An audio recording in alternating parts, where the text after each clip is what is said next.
অঙ্কের শিক্ষক ছাত্রদের একটি অঙ্ক দিয়ে বললেন, তোমাদের মধ্যে যে এই অঙ্কটি করতে পারবে তাকে আমি এক জোড়া জুতা গিফট করব। সকল ছাত্র অঙ্কটি সঠিক উত্তর দিল। এদিকে শিক্ষক বলল, আমি তো একজনকে জুতা দিতে পারবো, একটা কাজ করি, লটারি করা যাক। একটি বাক্সের মধ্যে তোমরা তোমাদের রোল নাম্বার এবং নাম লিখে দাও। ছাত্ররা নাম রোল নাম্বার লিখে বাক্সে রাখলো। শিক্ষক বাক্সটি একটু জাকিয়ে চোখ বন্ধ করে একটি কাগজ তুললেন। শিক্ষক বলল, আমি কি নাম পড়ব? সকল ছাত্ররা একসাথে বললেন, পড়েন স্যার। পুরো ক্লাস প্রিন্ট ড্রপ সাইলেন্ট, শুধু শ্বাস নিঃশ্বাসের শব্দ।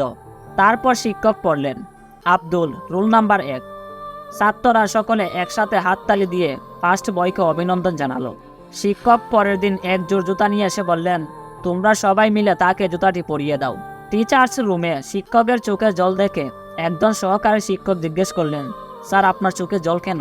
শিক্ষক জুতার ঘটনা খুলে বললেন, আব্দুল ক্লাসের একমাত্র ছাত্র যে কিনা খালি পায়ে স্কুলে আসে।